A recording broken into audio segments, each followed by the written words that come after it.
Ladies and gentlemen, boys and girls, cats and kittens, welcome back, Empire. Welcome back to the podcast. Thank you. It's cold down here today, man. I live in Iowa. It's I don't know. It's about 8. It just beats the hell out of me. So I apologize for the thermal, but it's not worth it, man. Empire, look, I've been kind of making the rounds on some of the things that I'm heavily involved in, and the fun part about it when it compares to AMP is fundamentally, philosophically, they're kind of the same thing. They're products. Now, AMP itself is not the product. AMP is the fuel. AMP is the token. AMP is what makes the entire product work. But AMP by itself is not the product. The product is spend. The product is the acronym foundation and whatever use case they might dream up for it. But the token itself is not the product. It never has been the product. It is the fuel. It is the oil. It is the engine. But it's not the product.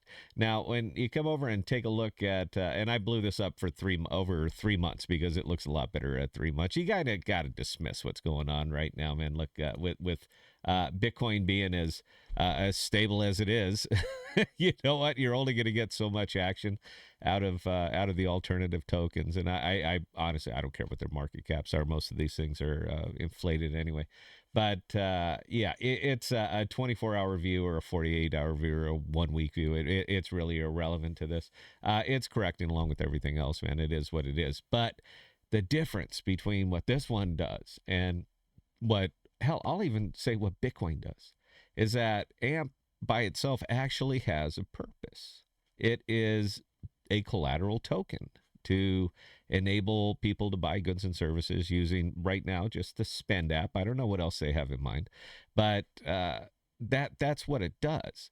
So fundamentally, I would prefer to own AMP as opposed to Bitcoin, and I'll die on that hill. I'll die on it up and down. I don't care. This one has the potential to have organic value added to it, meaning that people will be using it without buying it. And this is critical. It is absolutely critical right now. From the years and years and years that we've all been out here in crypto, I'm sure you're starting to pick up, or at least should have picked up on this by now, that there's a wild difference between crypto and blockchain. Crypto is peppy. Crypto is Bitcoin. Crypto is Fartcoin or whatever that silly ass thing that's going up and down billions of dollars constantly. Those are cryptos. They have no value to themselves. They're only worth what somebody will pay you for because they have no particular use case.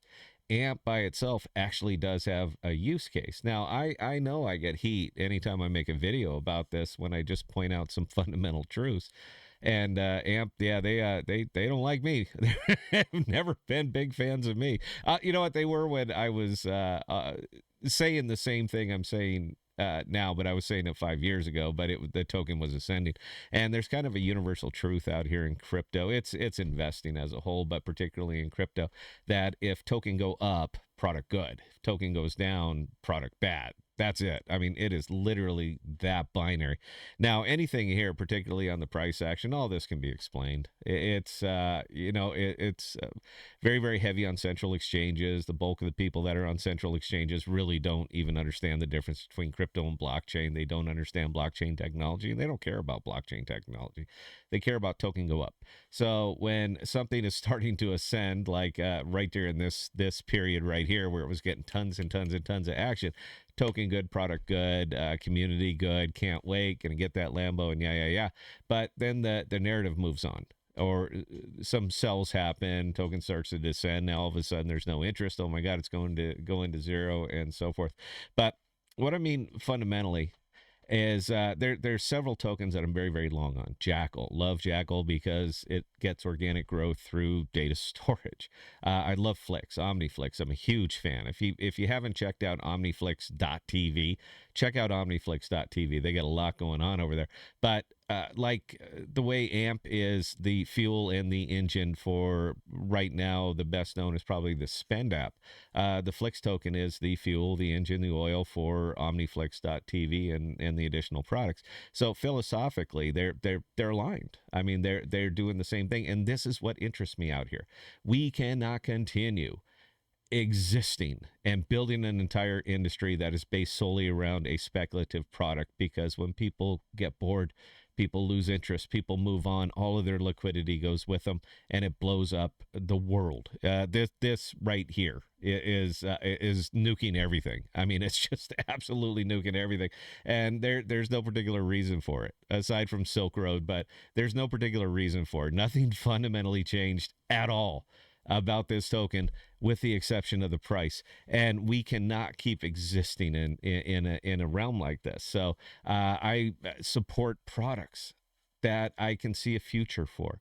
Now, AMP's collateral future is going to be solely dependent on usage, sadly. And not a lot of people are going out of their way to spend crypto, man. It is what it is. It's a taxable event. Yeah, yeah, yeah. I mean, there's just so much that you can pile onto this, but that's not saying that sometime very, very briefly in the future that they're just going to simply abstract away all of the Web3 elements and make something like this very, very appealing as the underlying engine of a different kind of payroll. It's not to say that it won't, that is happening. I'm just saying that there's a potential for it to happen. So while I appreciate that the price action sucks right now, nobody ever likes to lose money. I still understand what they're doing with this one, and I can get behind that. And that's really where it comes down to me. Is this thing have a potential for organic growth? Because once the speculation is done out here, once that's done running its course, once the meme craze is over, and the science fairs are all done, the only thing that's going to be coming out of blockchain is going to be products. And for what it's worth, AMP, Flexa, the whole team, they were way ahead of that. Way back in the day, 20 heady days in 2018, 2019, they were way, way ahead of that. But they never really found a product market fit for it. But that's not to say that they won't. So I still keep my eye on this one. Don't get down. I've been over to the Reddit, man. That thing is just absolutely dead. Everybody has just completely lost hope, but not for the reason you think. I people are wrapping their heads around this the wrong way. They see it as the product, and AMP is not the product. AMP has never been the product. AMP is a token, and there are 100,000 of them out there right now. You can go over to Solana and watch 8,000 new tokens be birthed and die every single day. So stick with the fundamentals.